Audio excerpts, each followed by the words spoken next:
आज के हैशटैग के सभी दर्शकों को नमस्कार और ईद की मुबारकबाद। आइए चलते हैं सफर पर आज के दिन की सबसे ज्यादा चर्चा में रहने वाली खबरों के आज के हैशटैग में। लॉकडाउन लगने के 62 दिन बाद सोमवार से घरेलू उड़ानें शुरू हो गईं। एयरपोर्ट पर यात्रियों के माथे पर उत्साह और घबराहट की लकीरें बारी बारी से दिख रही थीं। किसी के चेहरे के भाव नहीं दिखे क्योंकि सभी यात्रियों के चेहरे ढके हुए थे।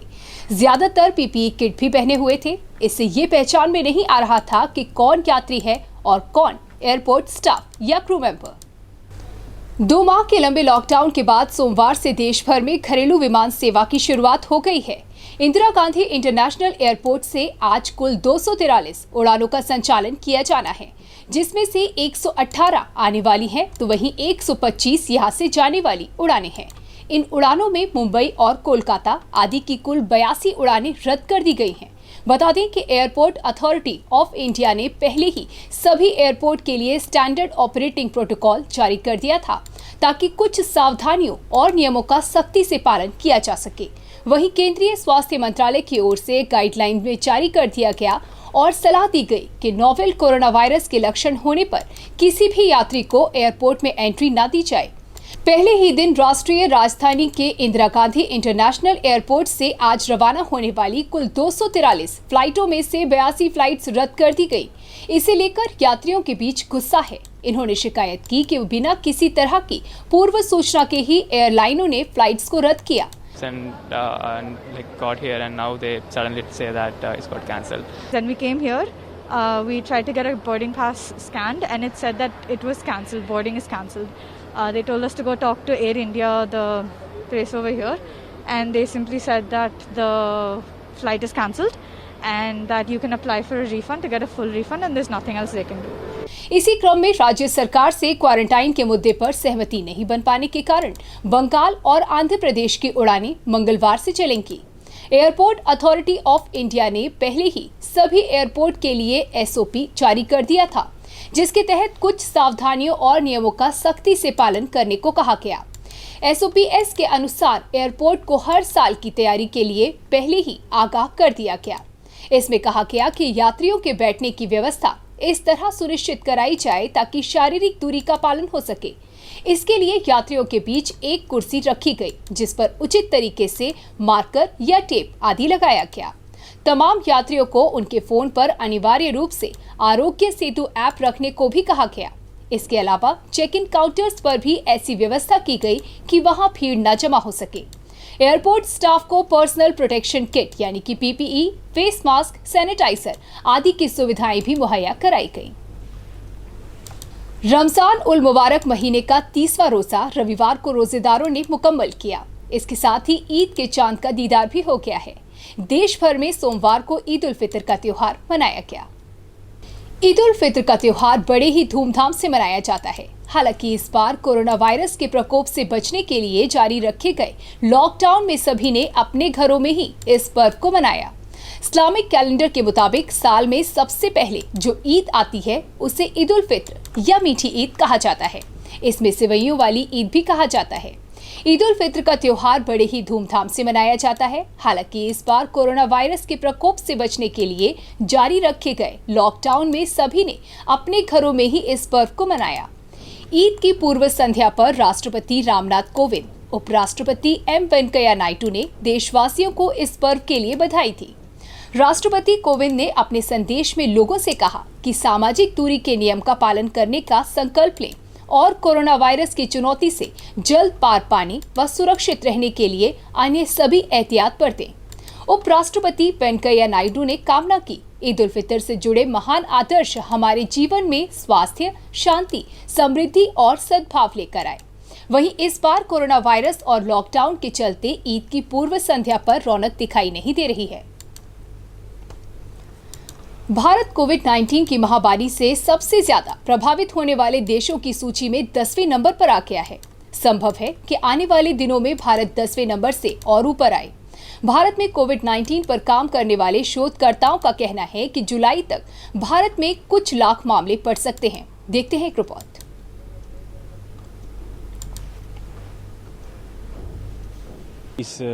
इस पवित्र आज दिन था ईद का, इसके अंदर पूरे मुल्क के लिए बल्कि पूरी दुनिया के लिए जो इस वक्त जूझ रहे हैं कोरोना वायरस के इस बीमारी से, उससे छुटकारा पाने के लिए हमने अल्लाह से दुआ की है और पूरी अमन शांति के लिए हमारे मुल्क में बल्कि पूरे दुनिया के अंदर अमन बना रहे।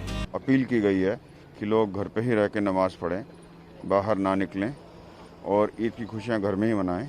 इसके लिए हमने कल से ही अनाउंसमेंट भी की है, सोशल मीडिया के थ्रू भी लोगों को अपील की है और तमाम मस्जिदों के इमामों हजरात ने भी ये बात लोगों को बताई है। तो मैं देख रहा हूँ कि अभी तक स्थिति ठीक है, लोग बाग जरूरी सामान के लिए ही सिर्फ घर से बाहर निकल रहे हैं। भारत कोविड-19 की महामारी से सबसे ज्यादा प्रभावित होने वाले देशों की सूची में 10वें नंबर पर आ गया है। संभव है कि आने वाले दिनों में भारत 10वें नंबर से और ऊपर आए।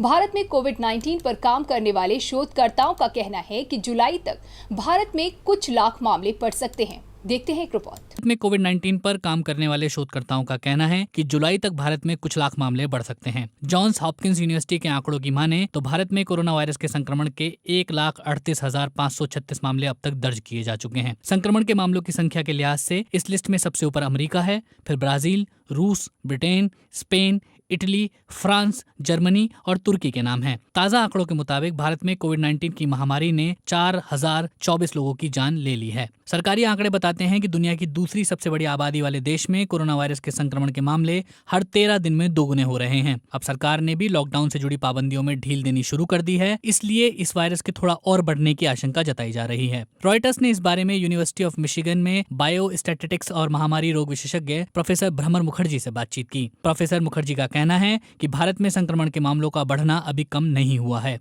मुखर्जी की टीम का अनुमान है कि भारत में जुलाई की शुरुआत तक 6,30,000 से 21 लाख लोग इस वायरस से संक्रमित हो सकते हैं। देश भर में संक्रमण के कुल मामलों का 5वां हिस्सा अकेले मुंबई शहर में है। ज्यादातर सरकारी अस्पतालों में बिस्तर की कमी है। संक्रमित लोगों को अस्पतालों में भर्ती कराने के लिए उनके परिवार कई जगह भटक रहे हैं। रॉयटर्स का कहना है कि भारत के स्वास्थ्य मंत्रालय ने संक्रमण में वृद्धि से जुड़े इन अनुमानों पर अब तक कोई प्रतिक्रिया नहीं दी है कि वो बढ़ते हुए मरीजों की देखभाल कैसे करेंगे। सरकार ने कहा है कि सभी मरीजों को अस्पताल में भर्ती कराए जाने की जरूरत नहीं है और वो अस्पतालों में बिस्तरों की संख्या बढ़ाने के लिए तेजी से कदम उठा रही है। सरकारी आंकड़ों के मुताबिक भारत में इस समय तकरीबन 7,14,000 हॉस्पिटल बेड्स हैं, जबकि साल 2009 में इनकी संख्या 5,40,000 थी। जॉन्स हॉपकिंस यूनिवर्सिटी के डैशबोर्ड के अनुसार कोरोना संक्रमितों की संख्या के हिसाब से भारत ने ईरान को पीछे छोड़ दिया है। भारत अब दुनिया के 10 सबसे अधिक संक्रमित देशों की लिस्ट में शामिल है। इस लिस्ट में शनिवार तक ईरान 10वें नंबर पर था। वहां कुल 1,33,521 लोग कोरोना संक्रमित थे, लेकिन रविवार को भारत में कुल संक्रमितों की संख्या में आए उछाल के बाद अब ईरान 11वें नंबर पर खिसक गया है और भारत 10वें नंबर पर आ गया है। इस डैशबोर्ड के अनुसार भारत में कुल कोरोना संक्रमितों की संख्या 1,38,536 है और भारत अब इस लिस्ट में 10वें नंबर पर है। हालांकि कोरोना से हुई मौतों के मामले में अब भी ईरान भारत से आगे है। हालांकि भारतीय स्वास्थ्य मंत्रालय के जारी आंकड़ों के मुताबिक भारत में संक्रमण के अब तक कुल मामले 1,31,868 हैं। वहीं कोरोना संक्रमितों की संख्या के हिसाब से ब्राजील अब रूस से आगे हो गया है। WHO ने शनिवार दक्षिण अमेरिका को कोरोना महामारी का नया केंद्र बताया था। ओलंपिक स्वर्ण पदक 3 बार विजेता रहे हॉकी के खिलाड़ी बलवीर सिंह सीनियर का मोहाली के फोर्टिंग्स अस्पताल में आज सुबह निधन हो गया। वो 96 साल के थे। साथ ही हॉकी के प्रति अपने प्रेम के लिए भी वो खासे जाने जाते हैं। उनका विश्वास था कि एक न एक दिन भारतीय हॉकी टीम ओलंपिक में नई ऊंचाइयों को जरूर छुएगी। Ladies and gentlemen, the winner of the Keep Walking honor for lifetime achievement, Padma Shri Balbir Singh ji.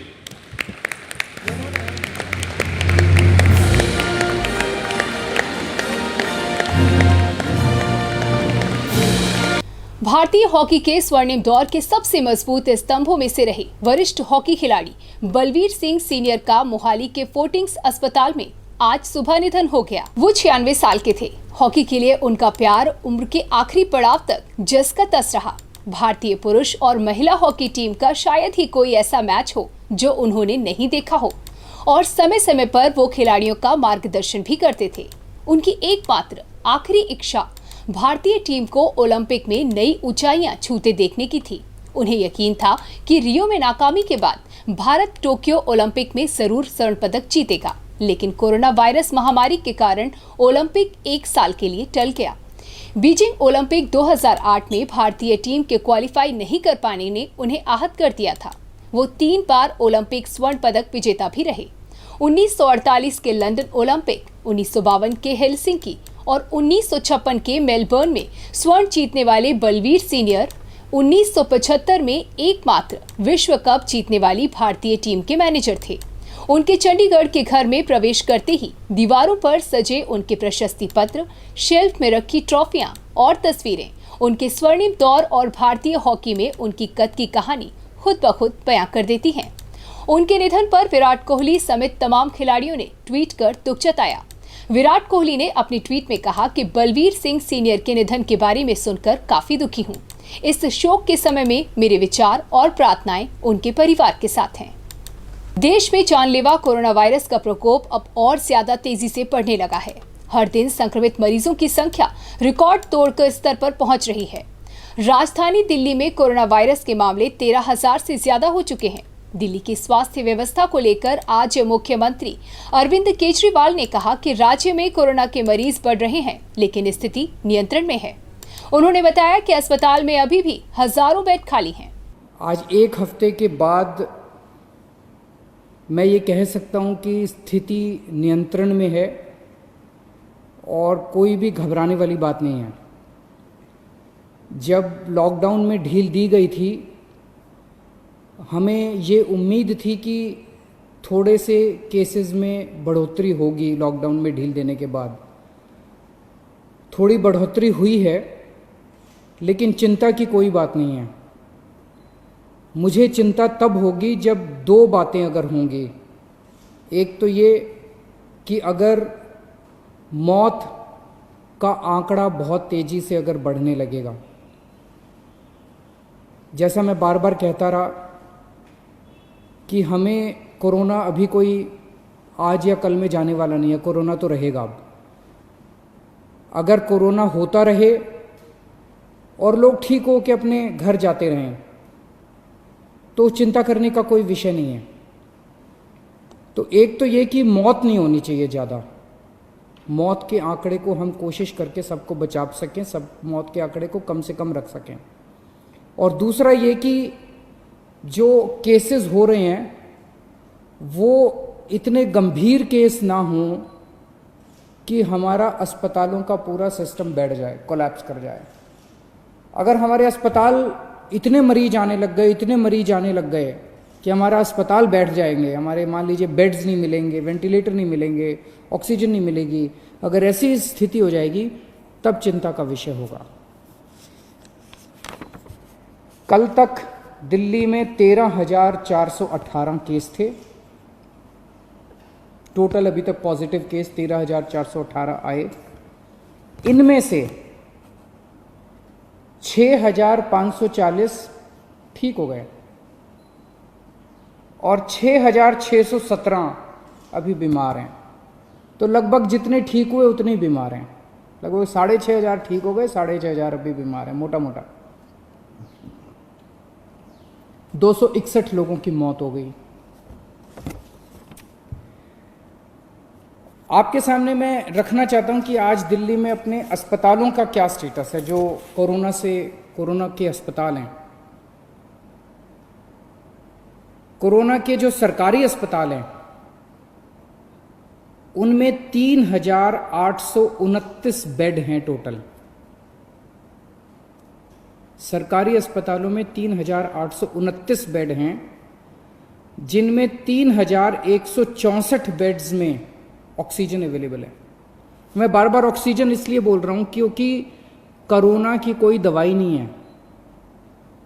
जिस पेशेंट को कोरोना हो जाता है उसको एक तो ऑक्सीजन की कमी हो जाती है और दूसरा उस ऑक्सीजन की कमी की वजह से उसकी सांसें तेज हो जाती हैं, रेस्पिरेशन रेट बढ़ जाता है, तो उसको ऑक्सीजन देनी पड़ती है। ऑक्सीजन सबसे क्रिटिकल है उस ऐसे पेशेंट के लिए। कोरोना के पेशेंट के लिए, जो सीवियर पेशेंट होते हैं कोरोना के, जो मामूली सिम्टम्स होते हैं उनको नहीं, जो सीवियर पेशेंट होते हैं कोरोना के, उनको ऑक्सीजन देने की ज़रूरत पड़ती है।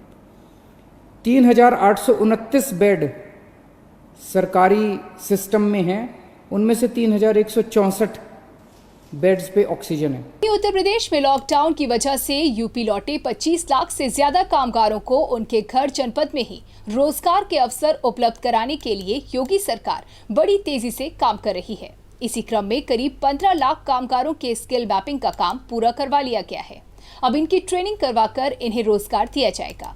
ट्रेनिंग के दौरान इन्हें ट्रेनिंग भत्ता भी दिया जाएगा। मुख्यमंत्री योगी आदित्यनाथ की अपनी टीम 11 के साथ हुई बैठक में इसकी जानकारी अफसरों ने दी। दरअसल प्रदेश की योगी सरकार आपदा की इस घड़ी में घर वापस लौट रहे प्रवासी श्रमिकों व कामगारों को संपदा के रूप में विकसित करने की तैयारी में जुटी है, ताकि आने वाले समय में ये कामगार रोजगार की तलाश में अन्य राज्यों के लिए पलायन न करें। इसी क्रम में कामगार यानी कि श्रमिक कल्याण आयोग युद्ध स्तर पर तैयारियों में जुटा हुआ है। अब तक 14.75 लाख कामगारों व श्रमिकों के स्किल मैपिंग का काम पूरा हो चुका है। बाकी बचे कामगारों के लिए स्किल मैपिंग का काम तेजी से जारी है। बैठक में कामगार श्रमिक सेवा योजन व रोजगार कल्याण आयोग के गठन व कामगारों व श्रमिकों को प्रदेश में ही रोजगार मुहैया कराने की योजना का रोड मैप स्किल मैपिंग के जरिए की जा रही है।